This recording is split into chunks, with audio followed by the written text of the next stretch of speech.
எல்லோருக்கும் வணக்கம்.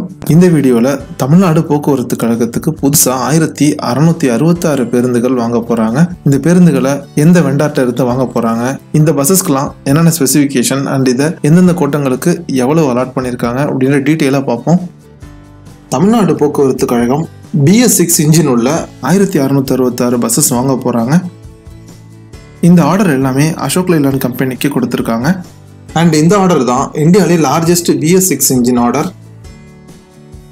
BS6 engine அப்படின்னா என்னன்னு பார்ப்போம். பாரத் ஸ்டேஜ் எமிஷன் ஸ்டாண்டர்ட் 6 அப்படின்றதோட ஷார்ட் ஃபார்ம் தான் இந்த BS6.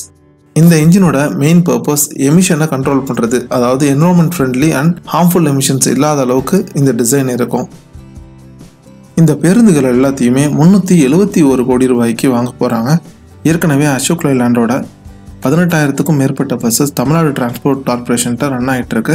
இந்த நியூ ஆர்டரையும் இன்க்ளூட் பண்ணும்போது இந்த கவுண்ட் 20,000 தாண்டிடும். ஸோ இந்த பஸ்ஸஸோட ஸ்பெசிஃபிகேஷன் பார்த்தீங்கன்னா Gen 6 BS6 டெக்னாலஜி யூஸ் பண்ணுறாங்க. அண்ட் இன்ஜினை பொறுத்த வரைக்கும் 197 horse power H series engine use பண்ணுறாங்க.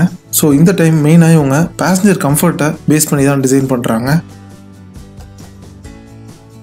ஸோ இந்த அக்ரிமெண்ட்டில் 80% of share German development bank தராங்க. பேலன்ஸ் 20% தமிழ்நாடு கவர்மெண்டோட ஷேரில் இந்த ஆர்டர் எடுக்கிறாங்க. ஸோ இந்த ஆர்டரில் எலக்ட்ரிக் பஸ்ஸஸ் மெயினாக சென்னை, மதுரை அண்ட் கோயம்புத்தூர் கார்பரேஷனுக்கு மட்டும்தான் அலாட் பண்ணியிருக்காங்க. மற்ற கார்பரேஷனுக்கெல்லாம் டீசல் பஸ்ஸஸ் மட்டும்தான் அலாட் பண்ணுறாங்க. ஸோ எந்தெந்த கார்பரேஷனுக்கு எவ்வளவு அப்படின்றதையும் பார்த்துருவோம். அதிகபட்சமாக கும்பகோணம் கோட்டத்துக்கு 367 பேருந்துகளும், மதுரை கோட்டத்துக்கு 350 பேருந்துகளும், விழுப்புரம் கோட்டத்துக்கு 344 பேருந்துகளும், கோவை கோட்டத்துக்கு 265 பேருந்துகளும், திருநெல்வேலிக்கு 242 மற்றும் சேலத்துக்கு 84 பேருந்துகளும் அலாட் பண்ணுறாங்க.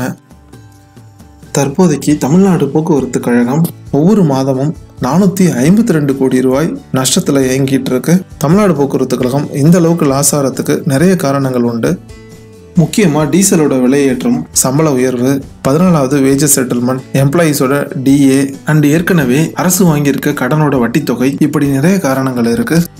அதிலும் கோவிடால ஒரு 2 வருஷத்துக்கு இந்த பேருந்துகள் எல்லாம் இயங்கவே இல்லை. இதன் காரணமா மேலும் நஷ்டம் அடைஞ்சது. அதுலேருந்து இன்னும் அவங்க ரெக்கவர் ஆகலை. தமிழ்நாடு அரசு போக்குவரத்து கழகம் மீண்டும் லாபத்தில் இயங்குமா அப்படின்றது அரசு மற்றும் போக்குவரத்து கழக அதிகாரிகளோட கையில் தான் இருக்கு. இந்த வருடம் 2023-24 பட்ஜெட்டில் அரசு போக்குவரத்து கழகத்துக்காக தமிழ்நாடு அரசு 8,000 கோடி ரூபாய் ஒதுக்கீடு பண்ணியிருக்காங்க.